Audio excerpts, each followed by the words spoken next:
आइए दर्शकों, बद्रीनाथ, तुंगनाथ और केदारनाथ भाग 3 के इस कथांश में हम समय के कालचक्र में गुजरे विशेष क्षणों को याद कर चलें 34 साल पूर्व वर्ष 1989।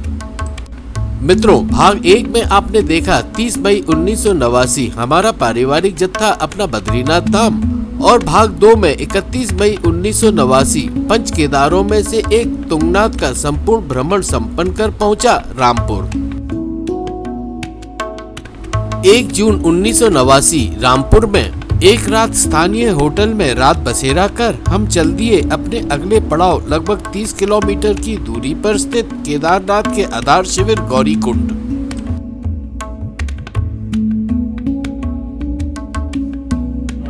Now we are going to leave for Gaurikund. And from Gaurikund, what has been decided? We go on horse and palkis to Kedarnath. For whom all we are going to give palkis? All the ladies. All the ladies are going to get the palkis. अभी कहाँ जा रहे हैं हम लोग? केदारनाथ। नहीं, उससे पहले तो गौरीकुंड जाएंगे और आप पालकी में बैठोगे। कल की तुंगनाथ की थकावट के बाद क्या आपको घोड़े पर बैठना पसंद नहीं आएगा? नहीं आएगा, थोड़ी देर बैठेंगे। घोड़े पर बैठोगे। What are you doing so early in the morning? No, what are you doing here near the bus 7:45 in the morning? Now you are going somewhere? Where? Kedarnath. Before going to Kedarnath, where are you going to halt? Gaurikund. Say aloud. Very fresh today. काफी fresh है तू? Say, can you say aloud? जोर से बोलो. Now, as we know, we all are going to Gaurikund. Now, from Gaurikund कहाँ पर जाएंगे हम लोग? केदारनाथ। देंगे? अब हम कहाँ जा रहे हैं? अब गौरीकुंड जा रहे हैं, उसके बाद फिर केदारनाथ जाएंगे। केदारनाथ। मिनी की तबीयत कैसी है? आज का फोड़ा? दर्द कम है। मिनी आम खाएगी? आप खाएगी? हाँ, खाऊंगी। बोले खाएगी? हाँ, फोड़े से कोई डरती थोड़ी है वो। मिनी आम खाएगी? नहीं खाएगी ना? लगभग 1 घंटे की बस ड्राइव कर हमारा पारिवारिक जत्था पहुंचा गौरीकुंड। ये है गौरीकुंड में एक स्थानीय गौरी मैया का मंदिर और इस मार्ग से आप गौरीकुंड के तप्तकुंड के क्षेत्र में जा सकते हैं। समय का अभाव, हमने गौरीकुंड का भ्रमण रद्द कर शीघ्रता पूर्व यहाँ की मंडी में केदारनाथ के लिए पालकी और घोड़ों का प्रबंध किया और हमारी कुलस्त्रियों ने पालकी में बैठकर कूच किया 14 किलोमीटर की खड़ी सक्रिय पहाड़ी पगडंडी से केदारनाथ की ओर।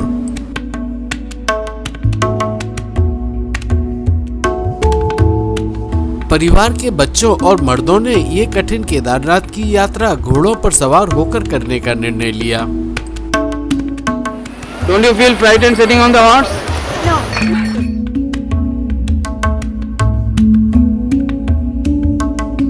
मध्यम व तीव्र ढाल के इस पहाड़ी मार्ग पर हमारा पारिवारिक जत्था भोले भंडारी का नाम जपते हुए डोली व घुड़सवारी कर निकल पड़ा केदारनाथ की ओर। आइए दर्शकों, समय काल चक्र में 34 साल पूर्व आप भी भोलेनाथ का जयकारा भरते हुए हमारे साथ गौरीकुंड से केदारनाथ की इस यादगार यात्रा में अद्भुत प्राकृतिक झरने,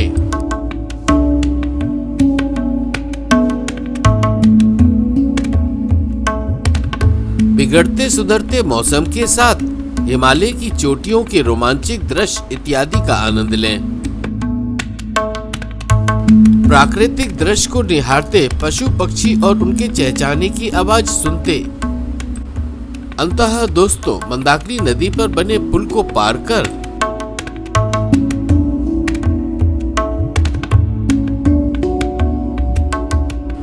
छह घंटे की यात्रा के बाद हम पहुंचे अपने गंतव्य केदारनाथ धाम।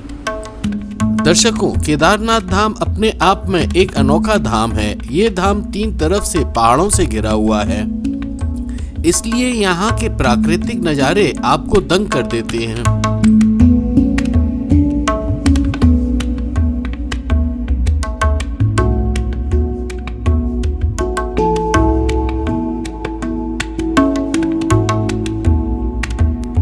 केदारनाथ धाम के एक तरफ है 22,000 फीट ऊंचा केदारनाथ पहाड़, दूसरी तरफ 21,600 फीट ऊंचा खरचकुंडा पहाड़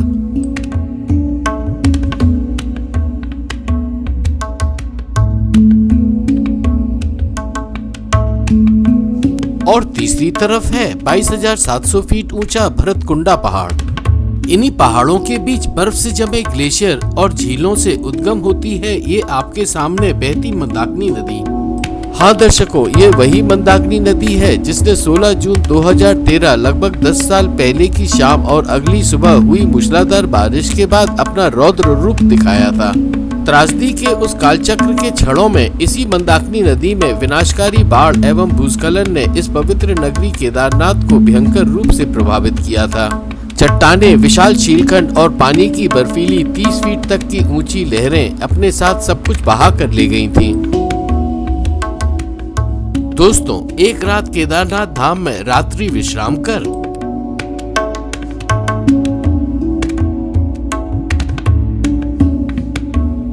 2 जून 1989 भोर सुबह 7:45 बजे हमारा पारिवारिक जत्था पहुंचा केदारनाथ मंदिर। हाँ मित्रों, केदारनाथ का ये मंदिर अपने अद्वितीय धार्मिक महत्व, ऐतिहासिक विशेषताओं और सुंदर प्राकृतिक सौंदर्य के लिए विश्व भर में प्रसिद्ध है। और इस मंदिर के अंदर है पूजनीय त्रिकोण आकार की शिवलिंग, जो पंच केदारों में से एक होने के साथ साथ 12 ज्योतिर्लिंगों में से भी एक है। मान्यता है कि इस मंदिर के अंदर शिवलिंग की स्थापना स्वयं पांडवों ने महाभारत युद्ध के बाद की थी। हाँ दोस्तों, इस मंदिर की कहानी महाभारत से जुड़ी है। कहते हैं महाभारत के युद्ध में विजय के बाद पांडव अपने परिवारजनों को मारने के पश्चात भ्रातृ हत्या से मुक्ति पाने के लिए महादेव शिव को ढूंढते हुए यहाँ आए थे, परंतु शिवजी महाभारत के युद्ध के चलते रुष्ट थे और पांडवों को भ्रमित करने के लिए उन्होंने भैंसों के झुंड के बीच एक भैंसे का रूप धारण कर लिया। लेकिन शूरवीर भीम ने भैंसे के रूप धारण किए शिवजी को पहचान लिया। ये देख शिवजी ने पांडवों से बचने के लिए अपने शरीर के हिस्सों को 5 जगहों पर छोड़ दिया। आगे चलकर ये 5 जगह केदारनाथ धाम यानी पंच केदार कहलाए। कहते हैं केदारनाथ में महादेव शिव का त्रिकोणात्मक पीठ का हिस्सा स्थापित है। दर्शकों, केदारनाथ मंदिर में स्वयंभू शिवलिंग के दर्शन और पूजा हेतु सभी परिवार के लोगों ने यहाँ आए देश विदेश से सैकड़ों भक्त जनों के साथ मंदिर के आगे बने लंबे चौड़े चबूतरे पर धैर्य से लगभग 1 घंटे कतार में खड़े होकर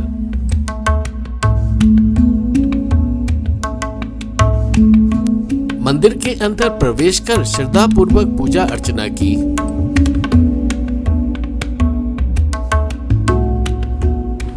केदारनाथ के मंदिर में भोलेनाथ की त्रिकोणीय आकार की शिवलिंग के दर्शन कर यहाँ की अद्भुत अविस्मरणीय स्मृति को जहन में लिए हमारा पारिवारिक जत्था वापस लौट चला गौरीकुंड की ओर।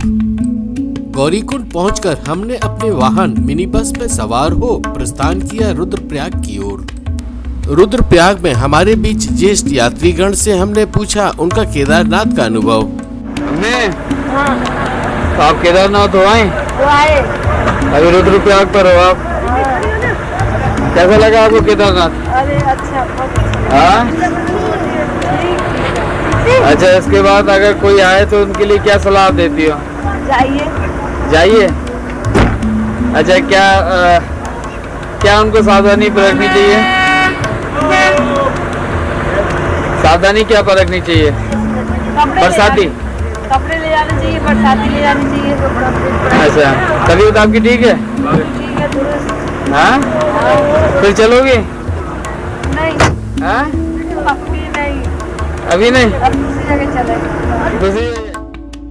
आपके सामने है रुद्रप्रयाग में केदारनाथ से आने वाली मंदाकिनी और बद्रीनाथ से आने वाली अलकनंदा नदियों का संगम। हाँ दोस्तों, यहाँ से आगे जाकर अलकनंदा देवप्रयाग में गंगोत्री से आने वाली भगीरथी नदी से मिलती हैं तथा गंगा नदी का निर्माण करती हैं। रुद्रप्रयाग में दर्शकों हम समापन करते हैं अपने कालचक्र 34 साल पूर्व गुजरे विशेष क्षणों के, a short trip to Badrinath, Tungnath और केदारनाथ भाग 3 के साथ समस्त पथ कथा की संक्षिप्त कथांश।